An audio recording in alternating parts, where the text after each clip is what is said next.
everyone, welcome to Budget with Sue. I'm Suleka and I'm a 29-year-old doctor from Malaysia and I'm on my financial freedom journey one Google Sheet at a time.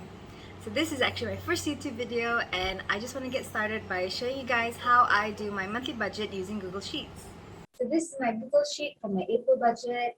I prefer using Google Sheets because I find it more convenient. It's easy to transfer from one month to the next. It's easier for me to track my progress, and also I can use it on any device and anytime I wish to.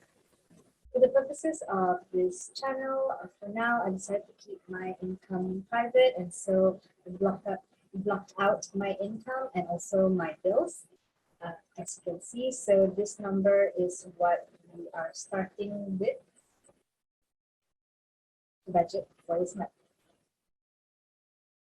For my budget, I have an expected, actual, more or less column, and also percentage of income. Expected is what we are planning today, and actual will be what I spend, which I will share with you guys at the end of the month when we do a check-in for this budget. More or less is how much over or under I was in that category. And also percentage of income is actually something that I learned from the Budget Mom here on YouTube. And that is so I can see how much of my income is going to each budget category and if it's in line with my financial goals. Next would be my debts, and I have three kinds of debts. PTPTN is my student loan, my car loan, and then my credit card, which is with Maybank. So for PTPTN, my student loan is 818 ringgit and 63 cents. And my car is 453 ringgit, and my Maybank card, I usually give 200 ringgit as my minimum payment, but it can go more or less. Next would be my expenses. So for my monthly variable expenses, I like to keep it simple with just the transport, food, other, and the rollover, because I have sinking funds for any other kind of expenses that may pop up during the month. So for transport, that is inclusive of my petrol, toll, my parking, that gets 200 ringgit. Food, inclusive of groceries and eating out, is 450 ringgit. I'm trying to eat out less, so hopefully I can stay on the budget for that this month. Other is 50 ringgit, that's just miscellaneous spending. Rollover, I don't budget for any rollover, but hopefully there is some money left over at the end. So next is my savings, which is my general savings, which is basically just like a buffer.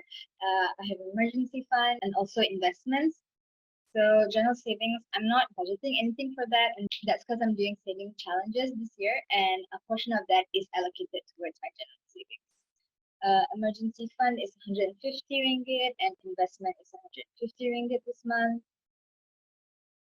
So next is my sinking funds, and for anyone who may not be familiar with the term sinking funds, it is basically long and or short-term saving goals that you save for incrementally. For example, Christmas. I celebrate Christmas, so instead of spending 500 ringgit in December, every month I set aside a certain amount of money, which is 500 divided by 12, for example. And every month I set that amount aside. And so by the time December comes, I have 500 ringgit that I can spend for Christmas in any which way that I please. So that's basically the role of sinking funds. Basically, for stationery, it gets 60 ringgit and 23 cents. My subscription gets 55 ringgit a month.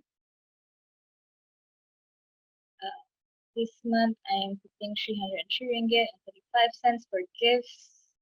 Christmas gets 100 ringgit every month for me, and my car insurance this month is getting 102 ringgit and 76 cents. My car insurance is due in May, so once I pay it next month, so next month onwards, I'll be contributing 100 ringgit every month for my car insurance booking fund for next year.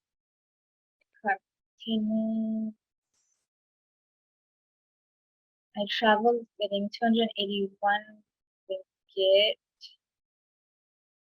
and 281 ringgit and 25 cents. Second, and my medical, I'm putting 900 ringgit, and that's because I'm anticipating some dental expenses coming out soon, so I want to cash flow as much of that as possible. So go down here. Yes, okay. So I practice a zero-based budget, which basically means that All my incoming minus all my outgoing should equal to 0. And every cent is designated a purpose. Okay, so you see incoming 4,274 ringgit and 20 cents. Outgoing is the same, 4,274 ringgit and 20 cents. My difference is 0.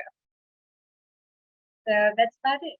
So that is my budget for April on Google Sheets. I will check in with you at the end of the month to see how well I managed to keep to it. In the meantime, watch out for my debt confession, which is happening next Sunday. And thanks for watching. I'll catch you guys next time. Bye!